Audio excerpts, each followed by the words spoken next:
Well, good morning, Freedom Team. Happy Monday to you. We do this obviously every Monday morning, same time, same bat channel here. And we, as always, like to find somebody out there just rocking it in revenue share. And Ramon, who we're getting ready to interview this morning, not only crushing it with the rev share, but he's still crushing it with a lot of other business, even production. And I'll let him get into some of that with you here in a few. But let me give you his bio. Just kind of be straight up with you guys here. Ramon Casaus, real estate sales pro, thrill seeker, and seller finance expert. My company, ROC Real Estate Partners, has sold over 2,700 homes in the last 7 years and successfully built plus scaled across the Southwest with locations in New Mexico, Arizona, and Colorado. As an active investor, I specialize in buying single family rental properties using seller financing. Throughout my career, I've had the opportunity to speak on some of the largest stages in the industry and coach thousands of agents and investors to financial freedom. He currently has EXP twenty December 16th. FLQAs, but they just brought on a few more.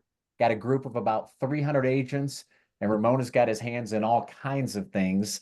So this is almost like passive on the side right now, and it's still, he said, organically, it's started to build on him. So, man, we're just fortunate, brother, to have you on here, Ramon. So why don't we just kind of start off and anything else you'd like the group to know about? I don't know personally whether or not if you're married, got kids, if you want to share anything about your family and how you kind of got into real estate, and then kind of take us along that journey up to the point before you joined DXP.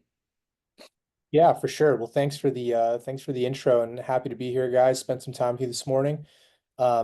Yeah, I also appreciate that your group, for those of you who are on here, this is the last full week of 2024. So says a lot that Monday morning you're up and rolling. So appreciate that about you. Um, yeah, so I think like the last part of that bio that you read is probably the most important to me, and it's coaching agents to financial freedom. The reality is that most agents they don't have a retirement plan, and I think that's unfortunate. And so, why do we go out and do these, revenue share, and why do we go out, pound the pavement and sell a bunch of homes, and why do we go to all the events? Well, it all boils down to freedom of time and financial freedom, right? Doing life on your own terms, and also having never to go without and having an abundance. That is what I would say 99.999% of people get into the business for. Other reasons, but those are the primary. So, over the years, I've really transitioned from, we obviously sell a lot of real estate, but my focus is honestly to help as many agents buy rental properties because I've seen what that's done for me in my life. And it's been nothing short of extremely impactful financially. And so yeah, that's what I'm really passionate about, helping agents get to that point, whether it's through revenue share, buying rentals, whatever it might be. But I'll give you the quick highlight, but prior to EXP, because you asked.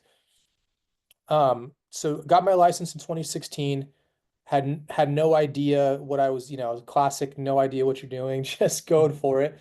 2016, learned my lessons, right? Earned my stripes, if you will. Terrible year. I was not a very good agent. And 2017 rolls around and I was about to quit because, as soon as stuff gets, I don't know if it's okay if I curse, but I was gonna say, as soon as shit gets hard, you start thinking about other things you could do.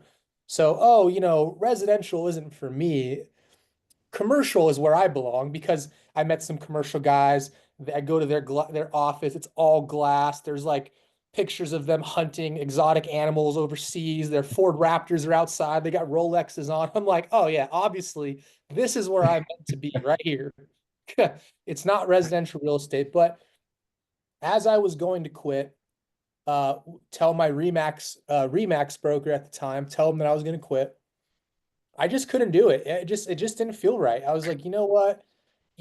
Give yourself a real grade here. And are you what are you A through F? What are you actually putting in right now? And the reality was it was a C minus. And I said, well, look at that This meeting below is recorded. look at that below average effort, below average results. What do you know? And so that day, I really struck me and said, you know what? It's not about changing. It's about doing better about what I'm already doing and getting better at it and not quitting because I'm probably going to be faced with this same, fork in the road, if you will, many times in my life. And I got to get used to saying, nope, it's not about changing course. It's about sticking to the course I've already committed to. And so that year I ended up selling 2017 is about 100, just short of 100 homes, like 97 or something like that. Um, and I actually opened my own brokerage when I was about 24. So it's been the same company, the one you see up here, the one you see right here. It's been the same company since day one. And it was actually interesting because the law used to be you had to be licensed 2 out of 5 years and you could open a brokerage license. Isn't that insane? No prerequisites, no qualifications, just a real estate license and 700 and some change days. And you can open your own brokerage. The law has since changed, by the way. The law has since changed, not because of me, but the law has since changed. But I actually opened my brokerage exactly the day of my second year in real estate. The day you were able to open it, I had it opened. And so I grew that independent brokerage from 0 to about 60 agents, and we really ran it as a team. It was never like a traditional brokerage, it was really like a team. So had about 60 agents. And then in 2020, we ended up deciding that a merge and partnership with EXP was going to be a great idea long term. And I think we kind of asked me kind of got in when things were kind of on the uptick, and it expanded us, nationally. It gave me a whole new perspective on real estate and introduced me to phenomenal people. So yeah, that's kind of how my brokerage got to and where I started and how I got to EXP. In the meantime, tried everything else, flipping homes, buying rentals. We had a multifamily property management, single family property management. I got into like a lot of speaking stuff, had a podcast, like did all the things that, you trial and error throughout that time as well. And yeah, it's been great. So now, like you mentioned, we have 3 locations, one here where I live now permanently, Scottsdale, Arizona. We have one, our original office in Albuquerque, New Mexico, and then a virtual team in Denver, Colorado. So that's what we're up to these days. Gotcha, gotcha, gotcha. Well, first of all, congrats on your success. And I hear you on you. You kind of try everything out there, see what sticks, and you just got to stay. I guess once you find what you need to build, just stay at it and just do more of it and stay consistent. So let's go to the day joining EXP. How were you approached, and what was it that really made you guys want to come over? What were the different reasons? But how were you first approached with EXP? Yeah, great question. EXP came to Albuquerque in 2018. And I got invited because some agents locally were pounding the pavement, calling the agents, telling them, hey, you got to come see this. I promise it's not a waste of your time, blah, blah, blah, blah, blah. And so, me, I'm an opportunist. So I'll take 30 minutes and go hear out something real quick. And so I went. And I'm going to be honest, the guy painted a big blue sky, but I don't think he even understood the numbers. Like I left a little confused, to be honest. And then Hmm. I had a property management company, multifamily with 900 units that we were managing. And so that wasn't a thing that was like a logistical issue, right? To bring that and have that too. It was just, so I was like, yeah, you know what? That was cool, but shoot, I don't even understand what this, like, I really don't get the opportunity. I don't think it was explained that well, but just goes to show what follow-up can do. Um, this gentleman followed up with me for 2 years straight in my not Instagram, Facebook Messenger. Like, I mean, he was persistent. And one day we were actually expanding because we had opened another office in New Mexico, southern New Mexico. And I'll be honest, I was like, man, there has to be an easier way to do this. This is like pulling teeth. The licensing and regulate, I mean, all this stuff. I was like, there has to be an easier way to do business in other markets. And then he posted something on Facebook that said expand with EXP. Now, I thought this was like a program, or like I thought this was like a thing. It really just a play on words, right? EXP, expand. And Yeah. and sure enough, I messaged him back after reading, I don't know, 20 of his messages I never responded to. And I said, hey, I'm actually interested. What is all this expand with EXP stuff I'm seeing? And sure enough, he explained it to me and we got on the phone, and they started dissecting, my business, and kind of showed me where I could do better. And obviously there was 60 agents attached to me, so I was getting the red carpet, right, rollout. Yeah. But yeah, that's kind of how I ended up like figuring, hey, this is actually a really good idea, I think. And so you had 60 agents at your independent at that time. Yep. So how did that work out? Because I've heard all those stories. Did you bring all 60 with you? How did you 100%. roll it out with them? 100%. Every single one of them came. Wow. What was there a particular kind of way that you presented it, or were they just Yeah. following Ramon no matter where Ramon was going? Well, there's a lot of that. There's a lot of the we trust you, you vetted it, we believe in what you're telling us. But the other one is that I actually did sit down with every single agent and have a conversation specifically about how, and again, what is it that you want? Let me take what resources we are now going to have available and let me show you how they work together. And so, not every agent's the same, right? And so, explaining first the financial aspect, how it positively impacts them financially, and then Yeah. also how it impacts them long term. So I did take the probably, I don't know, 30, 40 hours of time and sat down with every agent individually and made sure they were good to go. And I got all of their questions answered. So just tell us, what does your group look like today? So you brought 60 with you. I'm assuming they're obviously on a team with you. To have some of them splintered off and now just on the rev share, or do you still have a group of kind of what's it look like? Your 300 Yeah. approximately. Yeah, so I would say of the 335, maybe 37 of them are actual team members today. Right. Of the original ones, I mean, there's probably like maybe 10 that are still with us. Um, but I would say about half of the 60 went to, at some point in the last 4 years, went to just EXP, and then half of those stayed at EXP. Nice. Okay. Yeah. Yeah. Which is one thing that we like to say, you can build a team over here and then, we know the deal. 80% are gone in 3 years, and those that stay that become successful, a lot of times they leave and go to another brokerage, better play plan, or become an independent. That's the Yep. beauty. So of your 30, about half of them came out of the team and are now within the rev share group, right? Correct. Yeah. Good for Correct. you, man. So as this thing began to build, so you came over just a few years ago, brought your 60 agents with you. What did it look like for you?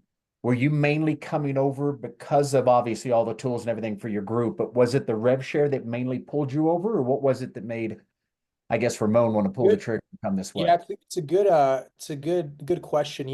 So as an independent broker, right? So if you're talking to independent brokers, I always make the joke that I lived on Independent Broker Island, and nobody comes to visit you on this island. It's an island of you and your people, and you run your own thing, and there's really not a lot of outside visitors, meaning that when you're independent, there's not like some independent, I mean, I'm sure there is, but not that I've ever heard of independent brokerage association, right? There's no like camaraderie around those people. Like and a lot of times you're a very independent broker owners are very headstrong, very stubborn.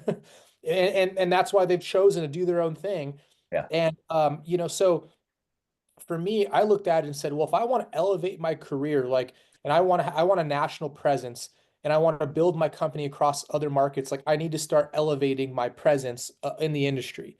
And so Mhm. EXP was a very, and especially at the time, the momentum, I was like, oh, this is interesting. I now go from brokerage owner to, a influencer within a company, and I can still do what I was already doing, but I also now can connect and learn from so many other way more successful teams and groups than me. And so that was what I really appreciate is like I've always tried to put myself in the most competitive environments possible. So Albuquerque, New Mexico, if anyone's ever been, well, it's night and day difference to Scottsdale, Arizona. You talk about like easygoing, land of mañana type of thing to cutthroat, boom, boom, money, competition, hundreds of agents, huge sales prices, like every innovation you can think of in real estate is here in Phoenix, Arizona.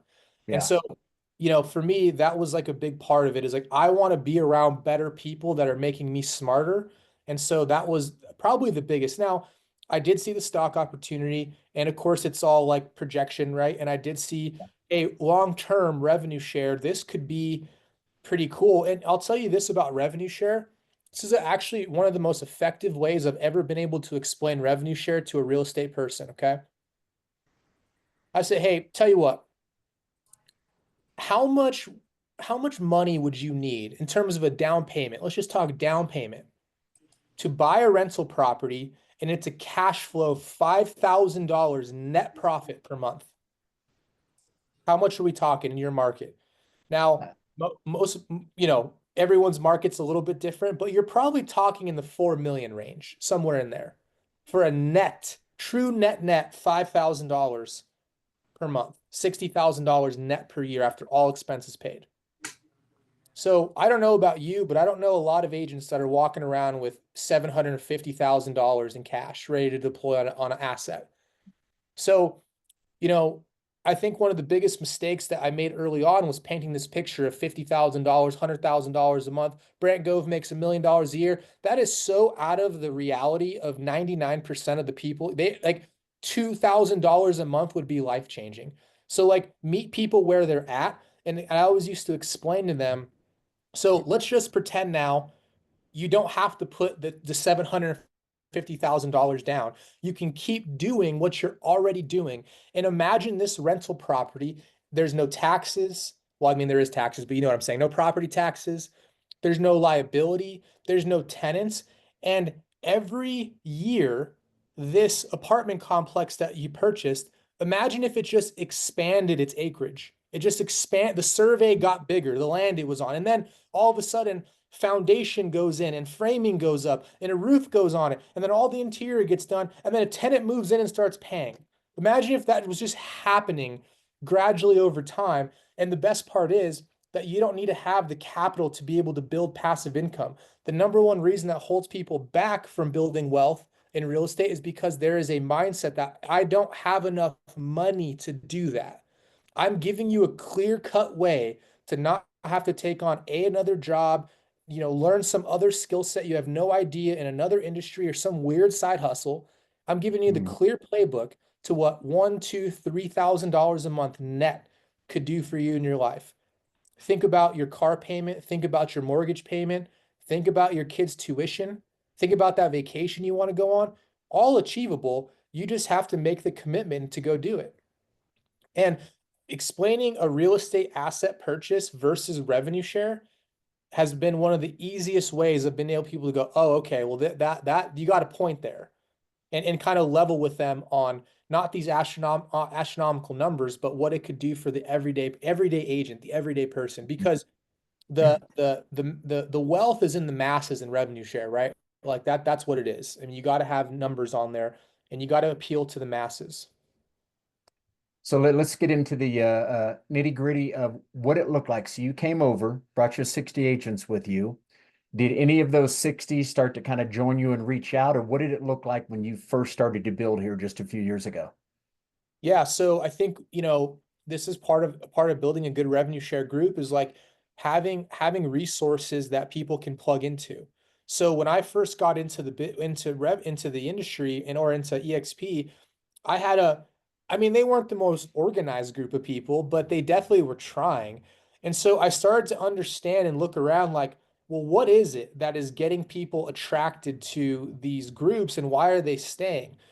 And the reality is that, as a sponsor, you have no obligation past the join application, right? But I always looked at it as, well, I'm not trying to pick up another job, but what if I was a very, very good tour guide to EXP and I was able to take some of my resources without spreading myself too thin and just giving them away, helping people, giving it away, because I know the more successful they are, the more successful I'll be. And that was really the concept. Like it wasn't like this, huge, master plan. It was like, hey, hold a Zoom meeting once a month, respond to people when they ask, make sure that there's some type of understanding about what their onboarding process looks like, and let them know that we're here to help. EXP is kind of really good with that. Actually, they'll provide staff to kind of help you do that. And yeah, that's ultimately what it looked like. And a lot of social media always helps keeping people engaged. And yeah, it was pretty much just that. So for you, Ramon, is it mostly been built organically through social media and other people, or have you ever made outbound calls to other agents that you did a transaction with, or what exactly were you doing to build this up to 300 agents? I made some outbound calls, but not a lot. A lot of it was inbound. It was especially my market. I did recruit a lot of agents in California. I did recruit a lot of agents in Colorado. I did a decent amount in Texas, handful in like New York, oddly enough. But what I started figuring out is that my time is very valuable and I'm using a lot of it doing this. And so I need to change my approach, and my approach changed to targeting team leaders and brokerage owners. Why? Because I could relate to everything that they're going through. And that was just my plan. So actually in 2023, I think it was, I actually led the largest merger of that year. And it's a top seven now, largest merger in EXP history of a brokerage out of Southern California. There was technically 500 agents on the roster. We ended up bringing over like 160 some in one shot. Wow. When did that happen? 2023. Wow. Good for you, man. Congrats. So why don't we do some of that if that's been your focus? Because I love that. And I hope that's okay with everybody. Let's put some focus on talking to independents and team leaders and broker owners. I've got a couple on here who have ran brokerages, ran franchises.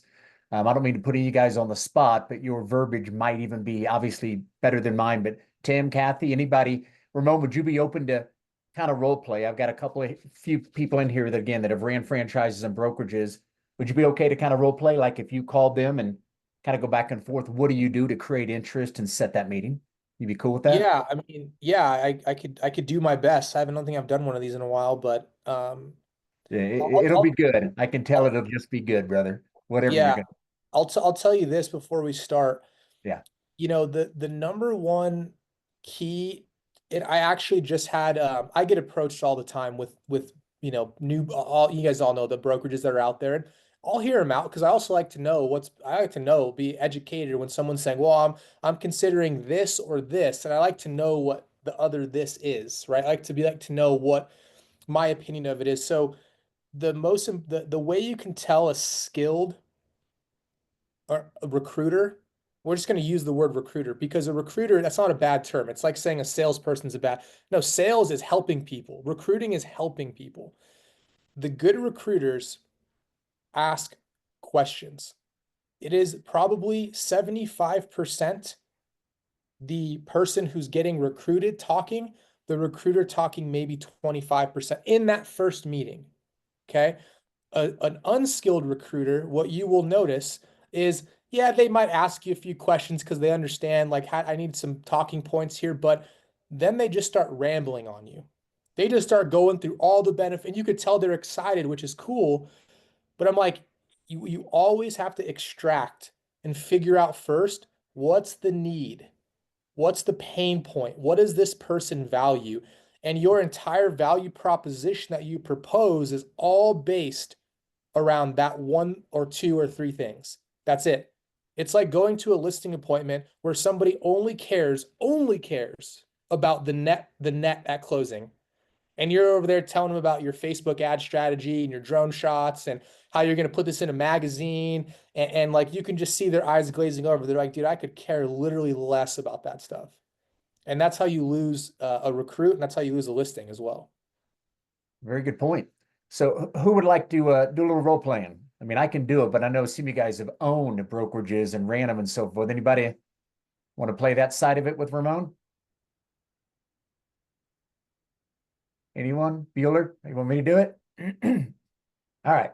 Looks like they're going to throw it back at me, Ramon. All right, pardon me, gang. How about you call me and I may, goodness, I'm an independent broker. You call me and just go through whatever, and I'll be kind of right there in the middle, sort of semi-open, kind of asking questions myself. But while you just kind of call me, most of the independents or team leaders that you were calling, or even still calling, do you already have a relationship with them, or are you Yeah, sometimes is cold? usually it was like an intro and a group text, and or it was like they reached out on Facebook. Like there was some way we got connected previously. I wasn't ever just calling randomly, but yeah, it was like there was a little bit of warmness to the conversation already. Okay. So let's go with that. So maybe you and I know each other. Maybe we've Yeah. obviously done some deals in the past, but if you were to buzz me, what would that approach look like? Yeah, I call you up, say, "Hey, what's up, man? This is Ramon. How you doing?" Doing good, Ramon. How are you doing? Doing good, man. Doing good. Hey, I don't want to take up a lot of your time, but I did want to get back to that inquiry, or that group text we got introduced on, and yeah, this call is just simply to see if there's a possibility I can add some value to your world. Obviously, you know a little bit about the brokerage landscape. You're a successful brokerage owner. You've probably heard of EXP, but I'd be happy to shed some light on my experiences and just see if there's a way that this might add some value to your world. So Ramona, you've been there for a while. And you're not the first one to call. You know that. I've been called if not every week, it's for sure every month here for the last few years. Do you mind me just asking you, what was the main reason you're even over there right now as an independent? And are you truly getting the results that you were thinking you might? Yeah, it's a good question. Well, first off, that's a good sign that you're getting called a lot. That means that you probably run a pretty good shop and you're probably a pretty talented agent. So congratulations. Yeah, for me, the journey at EXP has been interesting. If you don't mind me asking, how long have you owned your brokerage for? It's been about 6.5 years. Okay, 6.5 years. And what's just kind of like more or less, what's the team look like? We've had a little bit of fallout here in the last year, but we got up to about 50 agents. Right now, I think we're hovering around 30, 31 agents.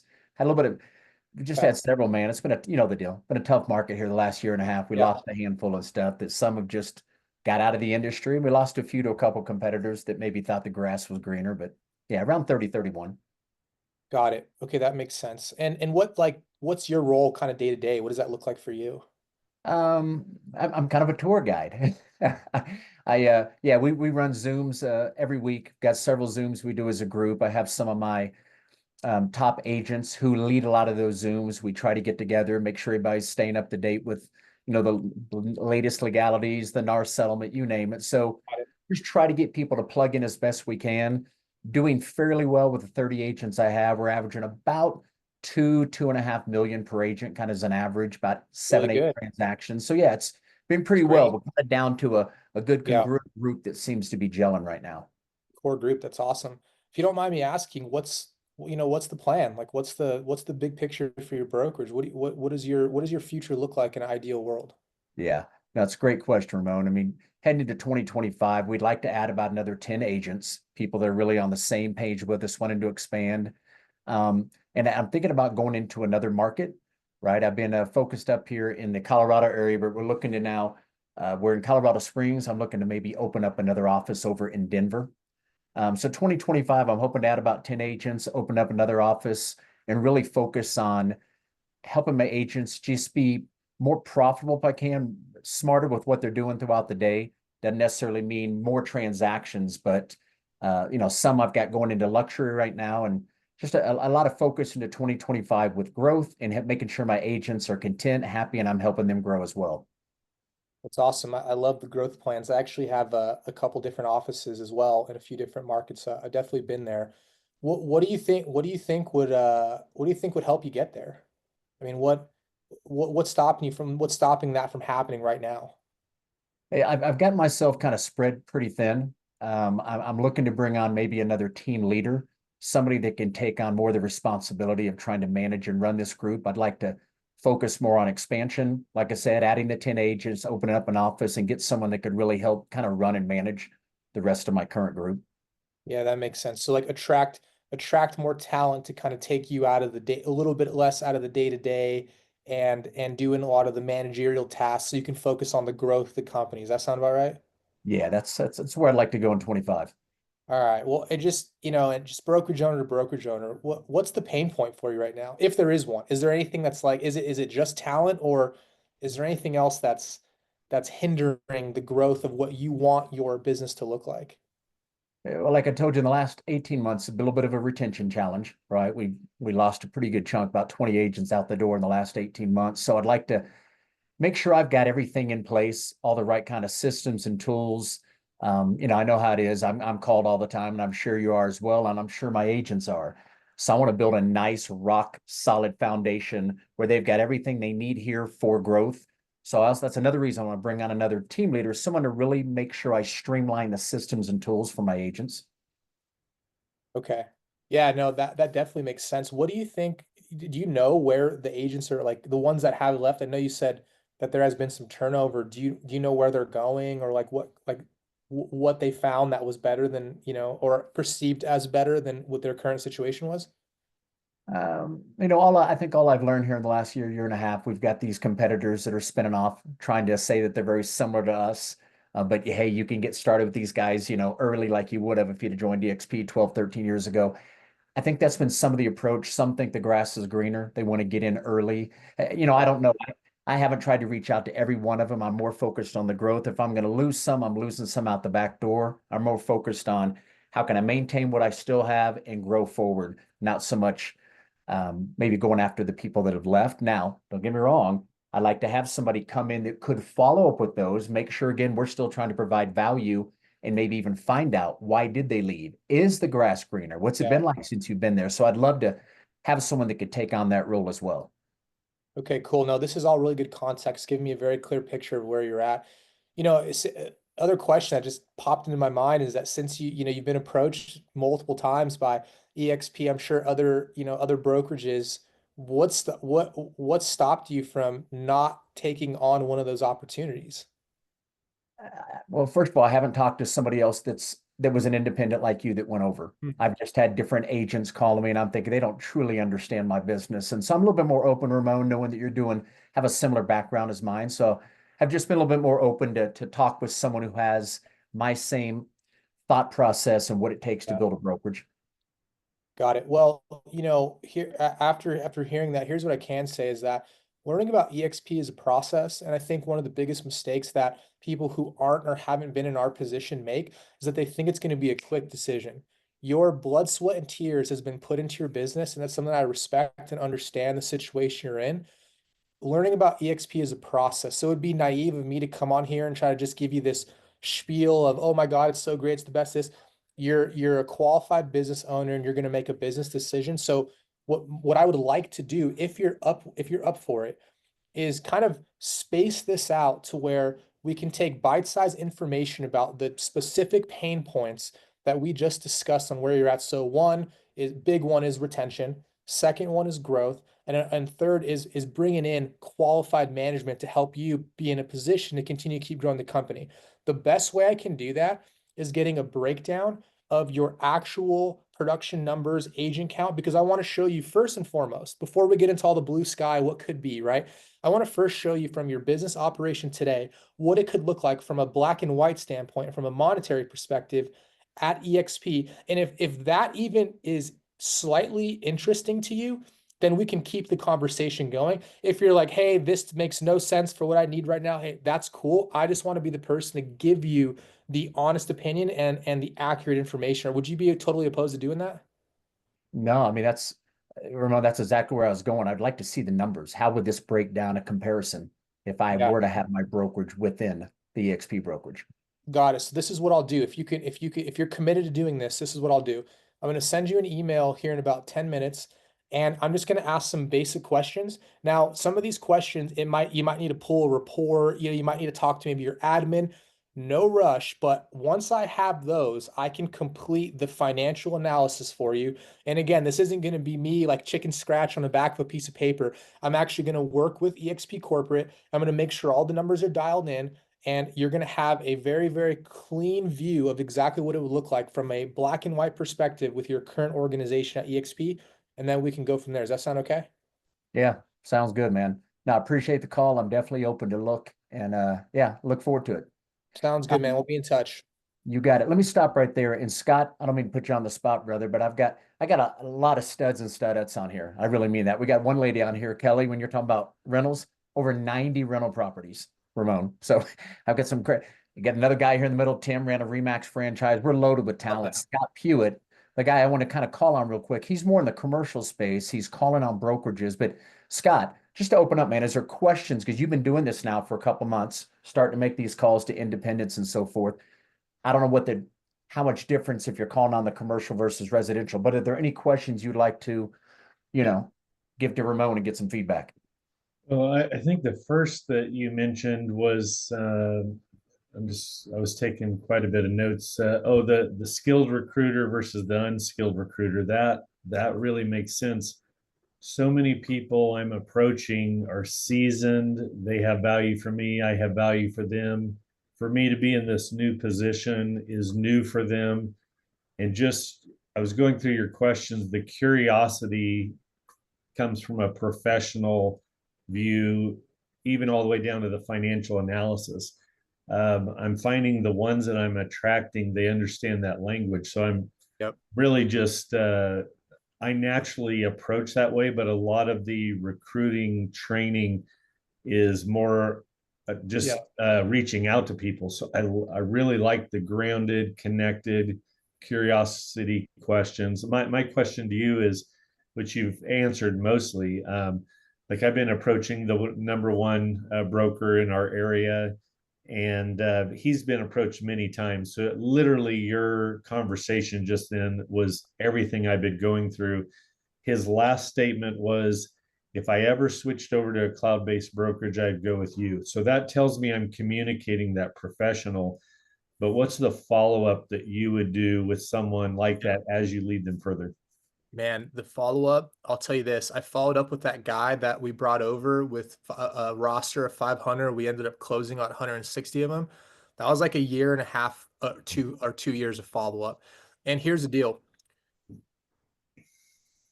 People will respond when they need you. Follow-up is just letting them know you're still there. And as a brokerage owner, trust me, the ups and downs, and for those of you who have been brokerage owners, you know, I mean, it's like by the day or by the week. And so sometimes like the follow-up is just usually it's like once I pose that, the ball's now in their court. I don't know if you noticed this in that conversation. I like to put the ball in their court.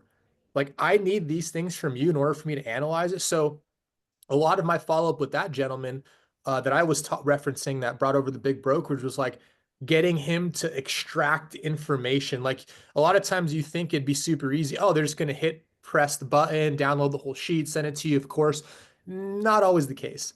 So I like to put it back in their court. Like that's what I tried to do on this call. And so now I have a very clear reason to reach out. Like I'm still trying to do this. And then after I asked for it a few times, you know, the beautiful part about that one conversation is that I have a page full of notes now about this gentleman's team and about his company. And my follow-up is all going to be based around around those concepts, right? Better talent in terms of management, wants to grow and recruit and open more offices and wants to have a bona fide retention strategy. And so as time goes on, I'm just going to keep poking away at those things and keep poking until until the need is there and they're going to reach back out. And it's funny. It was like, I feel like I tried to like, I was dating someone that didn't want to date me. You know what I mean? That's how I felt for a year and a half. It's like, they respond to you when they want, they 5 of your text messages they don't read, and they just kind of call you out of the blue one day and act like everything's good. And you're just like, and so yeah, that's the game there. And one thing that you mentioned, Scott, that's super important. I hope you guys noticed this in that conversation was based on the skilled recruiter versus the non-skilled recruiter, did you hear the first question he asked me was share my journey? Why'd I go to EXP? Did you hear how fast I turned that around? Yeah. Oh yeah, my journey. And I got into the questions because that right there, that little exchange, that's where the unskilled recruiter just vomits. The skilled recruiter goes, no. I'm asking the questions here. I'm controlling the call. I'm in the driver's seat. I'm trying to recruit you. I'm not trying to convince you that this is a great opportunity, right? And so that was a really important part of the conversation. I hope everyone kind of felt that. He asked me a blanket, and you kind of got to be elusive, right? Like they throw a question at you, I kind of just dodge it, and I go back to doing my thing. They throw something else at you, I kind of go around it, and I go back to doing my thing because the easiest way to get sidetracked is by to start rambling. And then by the time you don't even know what you're saying anymore, you go 20, 30 seconds, and you're like, I don't even know where I'm taking this because that wasn't the plan of the call. Yeah, good point. And I know I can do that. Hey, down here's like, yeah, I know that. The rest of you guys, let me come back to some of you right here. Come on, we got an incredible group here. Mike, Kelly, Sonia, Chuck. What questions do you have? I mean, think about it right now. If you're wanting to call independence today or going into 2012, that's going to be your focus next first quarter. Questions you'd like to ask, because that's who he's basically doing right now. Go ahead, Mike. Ramon, when you were approached, and so you've got, your company, it's doing well, you're expanding, you feel like you're on the right track for what you're doing, right? You're not going to get derailed. At least you're thinking that right now. I'm focused on growing my company. What was it that became kind of the aha for you Yep. that made that kind of decision? Man, maybe I'm missing something. Yep. There's a saying that goes, until the pain of staying the same is greater than the fear of changing, Yeah. people won't change. And there's two types of people I've realized. Now, again, there's in the middle, right? But like I always kind of place these people in two ways in my mind. One is that person that like that brokerage owner I brought in, he was getting crushed. He should have joined EXP a year prior. He would have saved a lot of his business. He was getting crushed. And that was until the pain of staying the same was greater than the fear of changing. That was that guy, surprisingly. So these brokerage owners aren't always like these massive successes. Like a lot of times behind the scenes, they're really struggling. So that was one. Two was someone like me who at the time was doing well. I mean, I was at the top of my game. I had never done more business than I'd been doing. And through the kind of the questions that I'm asking, I start to understand where someone is and what they value. And for me, I valued getting national recognition. I valued being around bigger players. I valued those things. Now, I also had to make sure the black and white was taken care of as well, right? But they knew what I valued. So when I came on, Tarek El Moussa from HGTV had just joined about 3-4 months prior. Mhm. The sponsor strategically placed me under him instead of under himself. Because now I'm locked arms with Tarek and his wife, HGTV, selling Sunset. I mean, we're in Newport Beach like the second week after I joined, shooting content together. I'm like, this is what I was talking about. Glenn comes on my podcast.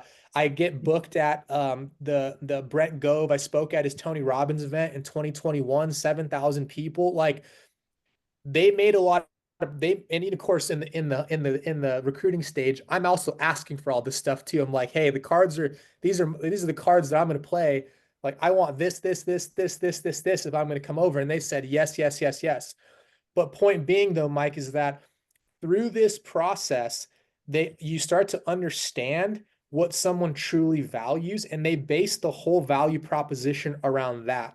And so they knew for me, I wanted to be bigger than just my local market and be an Albuquerque superstar brokerage owner. They knew that.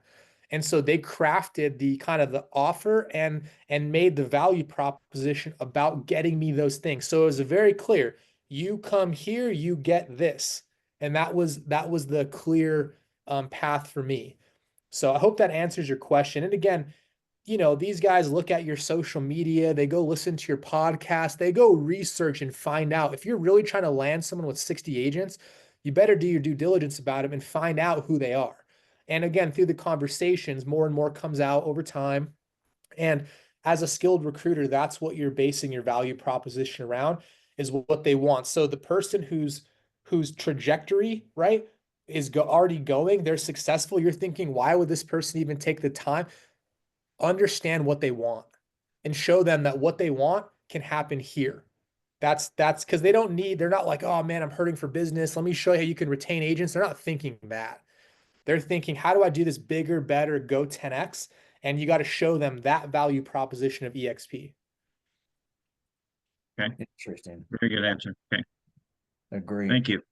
Yeah, it's that whole saying, we're looking for the people that are looking for us. But yeah, that's good stuff. I know some people said here, can you pose the questions? I know Kelly, you're a note freak. You've probably written down all of his questions, but are there? Yeah, and I wasn't looking for those questions because I did capture all those. But Ramon, you had said that I'll email you what I need for you for the financials. Yeah. Could you make that available to Sean, what that email looks like? Yeah, So that well, it could be updated and it depends. That'd be probably like if Sean, you have a good like EXP onboarding person or like in the brokerage teams, you can just ask them like, hey, if I had a brokerage that was coming over, what things would we need to perform the financial analysis? Because it could have, I don't want to give you the wrong info. It could have changed since the last time I did it. Because the revenue share stuff has changed. There's different things that have been adjusted in the company. Okay, and then you go through growth, through Yeah. your growth director? Okay. Yeah. Yeah. Yeah, and if I'm not mistaken, you can go to your my exp realty.com. And if you guys open up the home page, right there it says, know a team or brokerage you want to bring to EXP, we can help schedule a growth call by clicking here.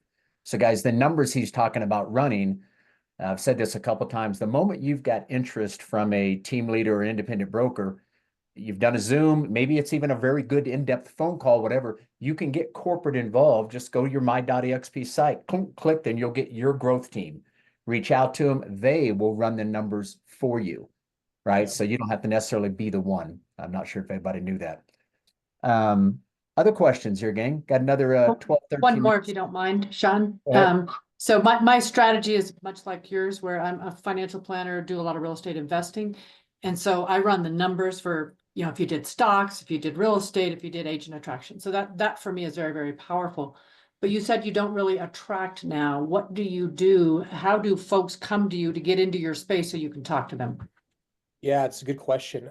So I go to like, I have these specific events that I like to go to. I do get out there and like go talk to people. And I just also a lot through social media and networking. I always keep an eye on people who have teams that are at another brokerage. I like to stay in, reach out, connect, see if I can add value. Like I like to come at it with a EXP's like not really a thing until I get to know them a little bit more. And then, when the time's right, I pose the question like, hey, just throwing this out there. Have you ever considered, because a lot of times team leaders, they don't all go talk about what is working well. They go talk about what's not working. Like that's the conversation. Brokerage owners too. They're not talking about this is so great. They're saying, oh man, I need this, this, this. Here's where my pain points are at. And they're trying to help each other. And so when I understand those, which again is most important to me, understanding what they value, what they need, then I'll casually throw it in there. And then the seed's planted, right? And then again, you got to go back to watering. But it's all like relationship based. And as I've noticed for me, as I've gotten better at running real estate teams and more successful in that realm, the inquiries start to come to me because now at like 35, 40 agents, 3 markets, a team of 5 out of Albuquerque will reach out to me for help. Hey, I see what you're doing. It's so awesome, man. I'm like, dude, anytime you want to get on a Zoom and let me see if I can help you out. And that's how the relationship starts. Yeah. So are you doing all your own social media then? And if you are, how much time are you spending on it on a daily or weekly basis? Moving target, probably an hour and a half a day, I would say, on like getting posts out, responding to things. Sometimes it takes me a little bit longer to make a reel, right? I'm not like a video editor or anything. I have like VAs too that'll do stuff for me. But yeah, I probably spend like an hour and a half a day, I would say, on social media, responding to people's stuff. Easiest way to boost your own engagement, by the way, is engaging with other people's stuff. Yeah. What does it look like for you going into 2025? Do you have some goals set in regards to revenue share and what you want to get accomplished? I mean, I would like to get back over the 300 number. But yeah, I think goals are just keep I mean, we're still adding like 5, 6 a month right now. And that feels good. I obviously like to do more, but for me, it's more of just maintenance and keeping that growing in the up direction. I don't necessarily need to have some massive revenue share group. If it fits into my schedule and my time and we can keep it moving upward, I'm all for it. Gotcha. Okay. Yeah. Cool, Hey, I cool. don't mean to cut this short, but I do got to jump. I got an appointment I Oh. got to run to. Perfect timing. You can see we're reaching for the questions. Hey, real quick, do you want me to shoot it over to you, brother? Do you want me to send you so you can make some shorts or something, the recording? Yeah, sure. That'd be great. Okay. Well, cool, man. We'll let you jump, dude. Thank you so much, Ramon. Congrats on your success, brother. I hope you have an awesome Christmas and wrap up a great year, brother. Thanks, guys. You as well. Appreciate it. I'll You have a good got it. day. Thank you. All right, guys. Take it easy, Ramon. All right, guys. I know we have a couple minutes left here. I've also got a 10 o'clock, but what do you think? Was that you guys pull some nuggets from that? I know Scott, Kelly, you guys that are calling on independence and stuff. But yeah, that was That was good. That was interesting.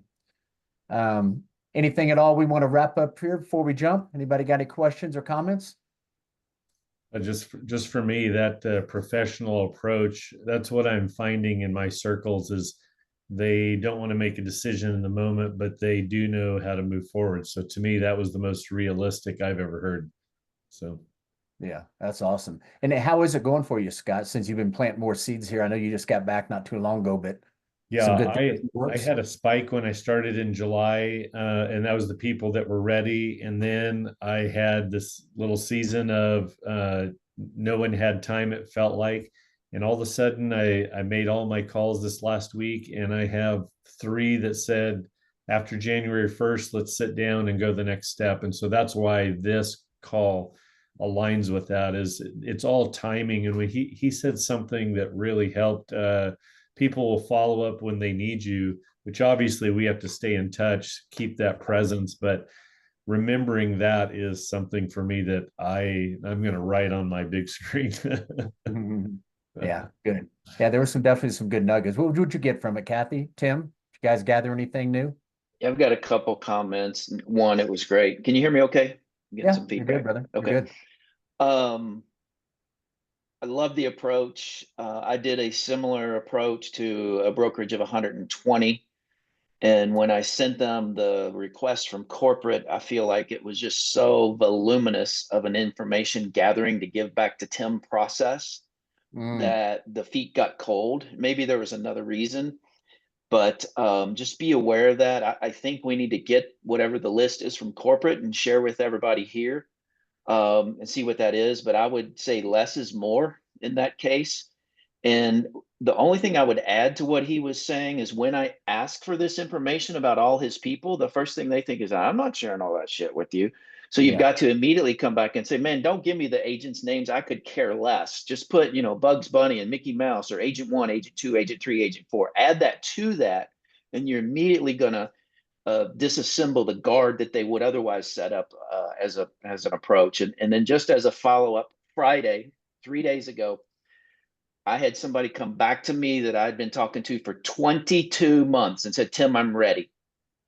To the point of when the pain of changing gets less than the pain that they're in, it'll happen. And also on Friday, I had somebody I hadn't spoken to and had been literally ghosting me since June.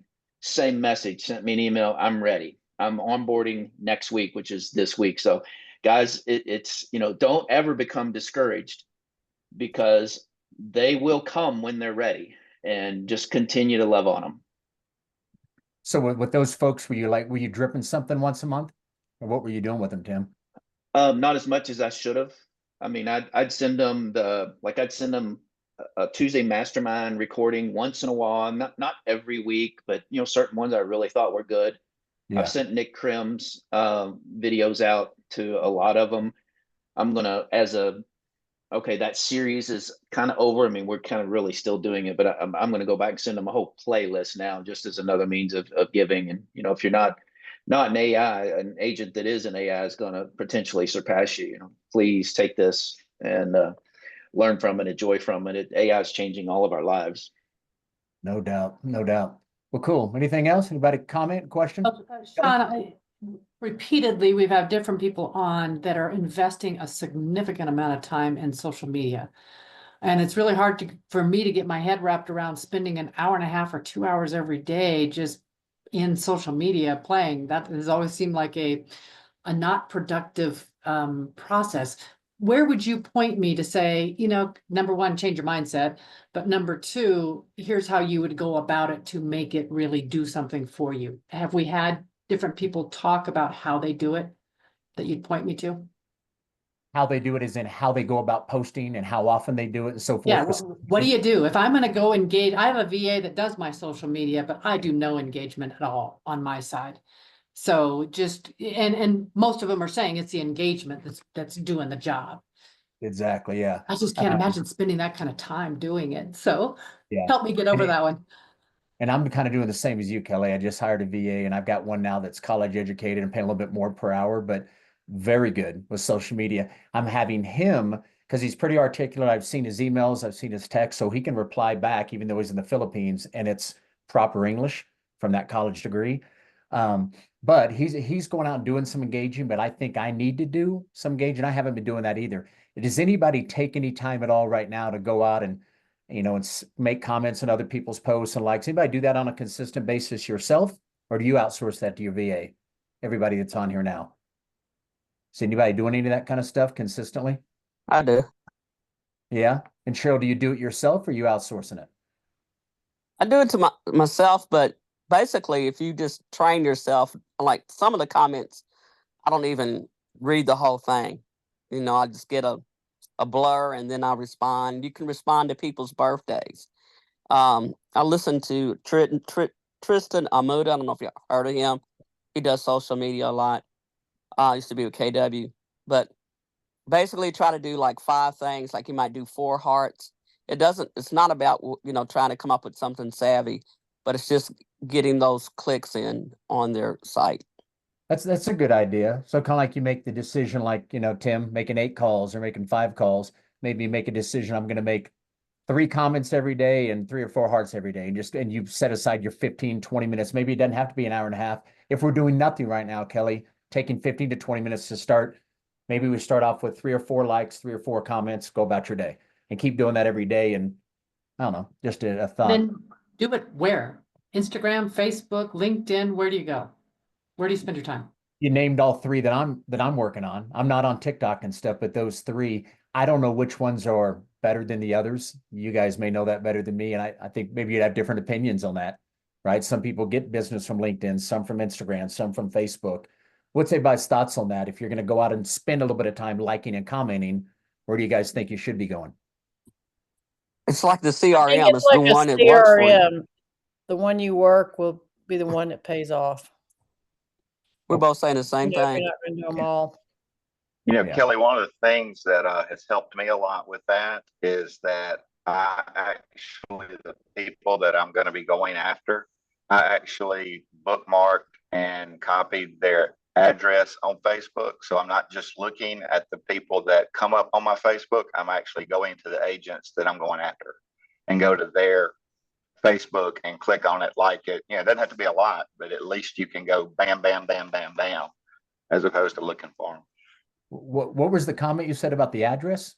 What'd you say? Yeah, you can actually copy their Facebook profile address when you go to their profile, and then I take that and put that on Excel so that I can just go down through Excel and click, click, and instead of going through all the lost time, I can click directly on the agents that I want to engage. Okay. So my Excel spreadsheet where I'm making calls every time I connect, I can have another column that has social media, put their link in there, go to Facebook, grab it, and every time I come through, go make a comment. Good. Nice little tidbit. Like it. Yeah. Cool. Well, guys, as always, thank you, man. Again, apologize. I always ask this half the time. What's tomorrow's training? Anybody have it by chance there in front of you for Tuesday? Give me Sustainable business with your sphere of influence with Sean Corbett. Ooh, everybody knows Corbett's a stud. That'll be a good one. You got it, man. You got him training, I heard, twice. He's coming back sometime in January or something. He is. Yeah. Yep. Good. Definitely advise everybody to get on there. Corbett, for those that may not know, we need to get that story out of him, guys. Last time he told me he works 30, 35 hours a week. And the guy's he's got flips, he's got rentals, he's running a team, he's got a rev share. I mean, the guy's a stud, yet he's figured out a way, we won't call it the 4-hour work week, but he's got it down to about 30, 35 hours. He said he hangs it up every day. All his clients know these are his times. So that might be something when we have him on tomorrow, Kathy, just to take a couple minutes going, what is it? How does he let his clients know? Because I think a lot of people are apprehensive to do that.